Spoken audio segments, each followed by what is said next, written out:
Hey guys, special day today, and the reason being is that I'm gonna be driving one of the cars that I grew up loving, and that is the Type R. And the only Type R that's available today in the US, and hasn't been available in the US since I don't know, like more than 15 years. So it's pretty special, and this is the first time I'm going to be doing one of these, video vlog things where I'm just talking to the camera, so bear with me here. We're going to just, see how it feels like. We're not going to take it to the track or anything, and we're going to drive civilly. But we're going to, get a feel of how it handles and how the engine, how I feel about the engine. And speaking of the engine, since I grew up in high school loving Hondas, I had a GSR myself. I had a love for naturally aspirated, high revving, small displacement engines, and this is not that. Although it is still 4-cylinder, it is a turbocharged, as you all may know, and so we're gonna see how I feel about that, since I still love naturally aspirated cars, and I know that there's a lot of special turbo cars out there, but I definitely lean towards the naturally aspirated side of engines, just because I just love the characteristic of naturally aspirated cars, how they sound, and that's the big issue for me, because as I drive a car daily, I feel that you get used to the power.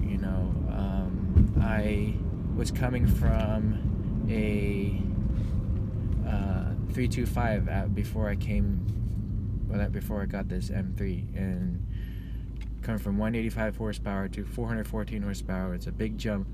But I have to say that you get used to the power, but I still love the sound of this car, and that's the reason why I'm not bored of it, because of the sound. And for turbo cars, I know that there's a lot of power, a lot of torque, but then I feel that you could get bored of the torque. You get bored of that, especially when you're just daily driving it.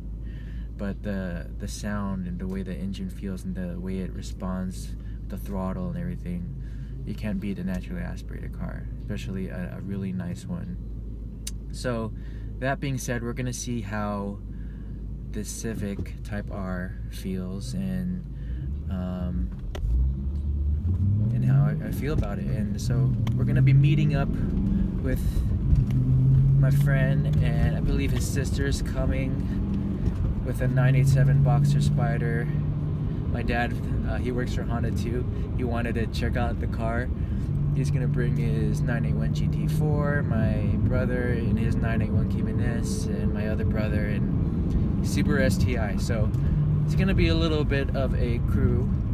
I don't know if my brothers are gonna be joining us when we go to the canyons to kind of drive it around Malibu. We'll see, but we'll see how it goes. So stay tuned. This is the interior of the Type R. Nice bolster seats.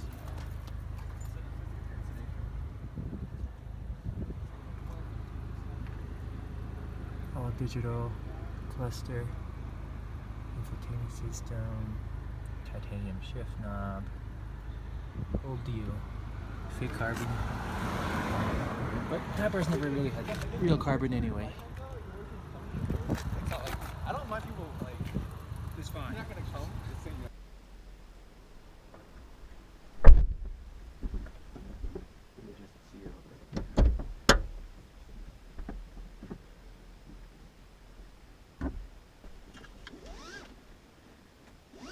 What's this R Plus thing?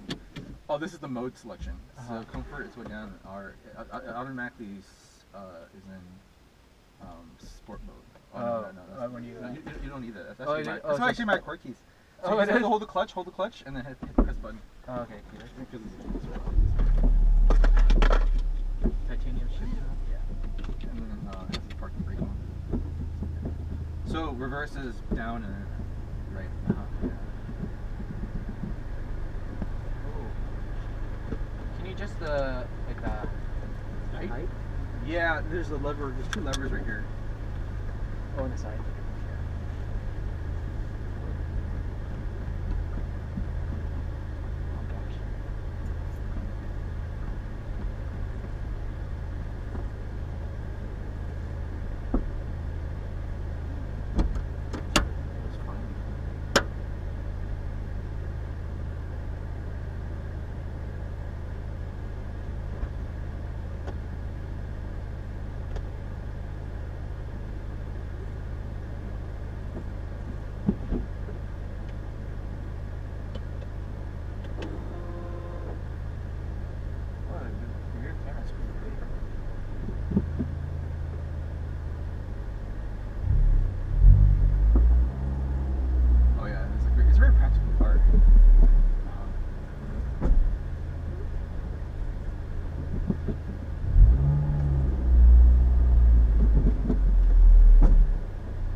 So even in the R plus mode, the rev match is still on.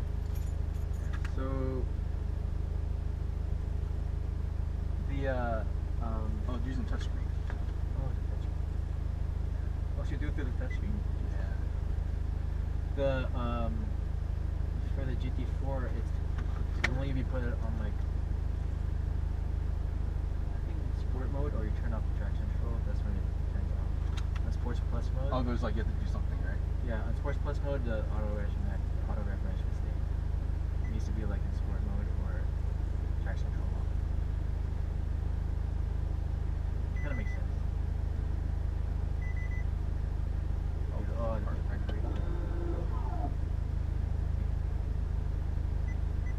safety. That's what it is. Oh wow. Just like that. Off has been selected. That's cool. So it's not like a button thing. You gotta like. No, they make you work for it. Work for it. Yeah. I don't want you to have it on there. Did you even try and remote? Oh yeah. Just press it up. And it changed red now. Oh. You probably Oh, noticed wow, this the steering. is different. It's a little more. Oh, it's heavy. Yeah. Steering is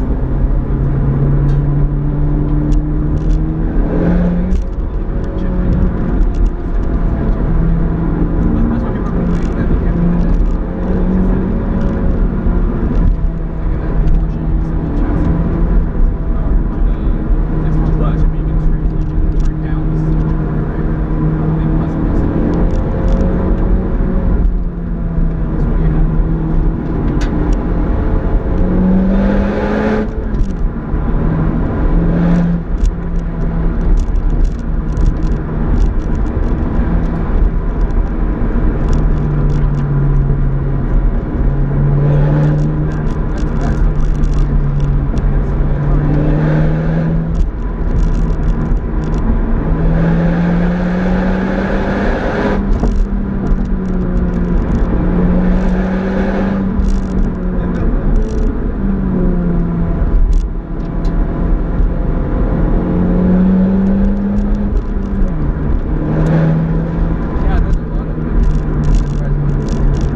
Yeah,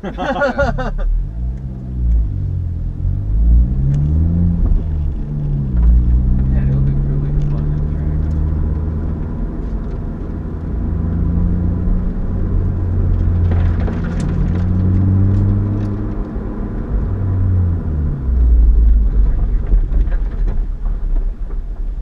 Man, that was fun. Yeah, Honda made a nice car. Yeah, they did Have you driven S2000 before? No. It kind of reminds me of S2000 a little bit, though. In terms Like of it's just the precision. It's really precise, like the turning and stuff like that. How light is it? It weighs around like 3,000 pounds. It's pretty light. No, that's pretty light. Yeah. And it's still like the temperature is still pretty good. Yeah. And then it has a very light feeling to the car. It turns in really well. The brakes are really good, and it's just practical too. You hold the plan. Yeah.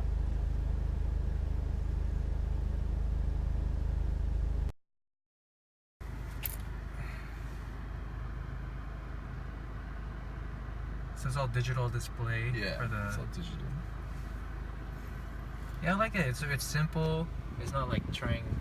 I mean, it's loud, but interior is not like very loud. No.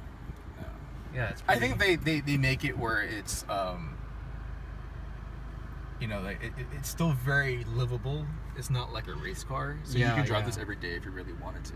So the lightweight one that's coming up, is that one gonna be less sound deadening and stuff? I think it's gonna be a little less, from my understanding. It's probably less material in general in the car. I think the materials I'm wondering if they're gonna change the materials for the interior a little bit, right? Make it a little bit cheaper interior, right? Yeah. For those who want to, convert this into a track car, or just people want a little more bare bones. Car. So it's really interesting the trim package for this. They call it touring package. I'm like, it's really odd for a sports car. Right. The touring package for a Type R. You never really. It's kind of like a oxymoron. Type R touring. Yeah. Also, this is a GPS. Yeah. But this is great. The transmission feels nice. It reminds me of my S2000. Very short throws, right? Yeah, the throws are very short. Yeah. Very smooth. It's not notchy. Not that. Yeah, and it's not. The titanium knob feels good too. Yeah. It doesn't feel cheap. No, it doesn't. Yeah. It doesn't. Whereas I heard the Ford Focus RS is kind of cheap. Oh really? Yeah. Well, I don't know. I would get this over the RS. Oh yeah. For sure. Because people are saying people would rather get the RS because it has 350 horsepower, right, and all-wheel drive. And I'm like, dude, honestly, for the street, it's just you don't need an all-wheel drive, right? This is plenty enough for the street. And you'll have for sure fun, or if not more fun, in this car because it's lighter, right? Hey guys, so I'm driving back right now, just fresh off of my drive with my friend, the Type R. He's actually still behind me, following me to the freeway because he's not too familiar with the area. So first impressions, you probably heard while I was driving the Type R. I was actually pretty impressed. The thing that impressed me the most about that car was the suspension, because the car just felt very planted, and even though the canyon roads were a little bumpy, it absorbed the bumps really well, and it had really nice turn in, and there was very little roll while you're turning. So I feel the car out of the box feels really good suspension wise, and I feel that's one of the things that's most important if you want to take your car to the track. You got to have a good balanced suspension, and I feel that car has a good balanced suspension out of the box. The engine wasn't, I mean, it sounded great. I think it might sound better than the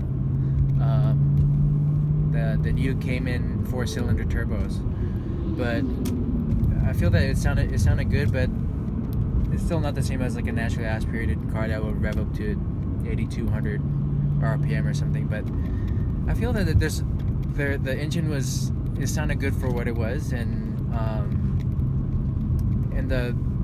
I was impressed by the mid-range torque that it had. I mean, you could just keep the car around 4,000 or 5,000 RPM, and it'll give you all the torque that you need to get out of the corners, and you really feel that around that range, and it's pretty happy around there.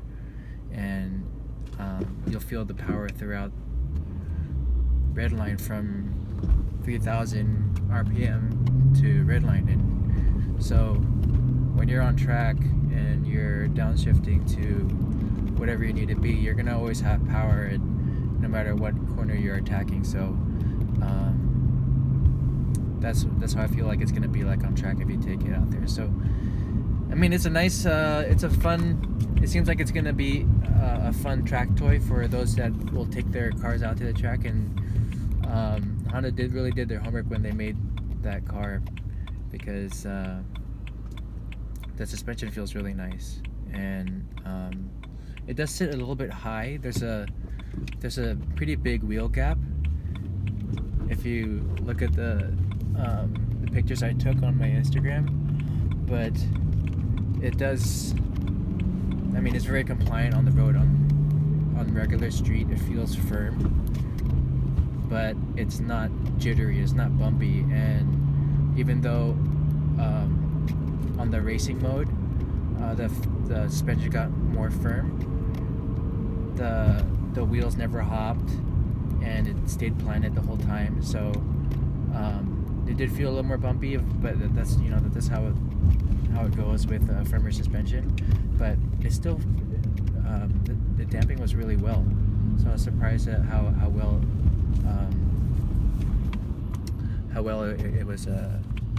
it was damping the car. So that's it. That's it for my little review of the Type R. I haven't driven the RS or any of the. I mean, I think I would get it over the STI out of the box, to be honest. Just because the engine reliability might be a little bit better than the STI. Sorry, Stuart, but that's my honest truth. I know how many problems you have with your car, but yeah, out of the box, it's a great car. So if you're interested in getting one, get one. Just wait. Just look for one without a markup, and you'll be good. All right, thanks guys. Thanks for watching.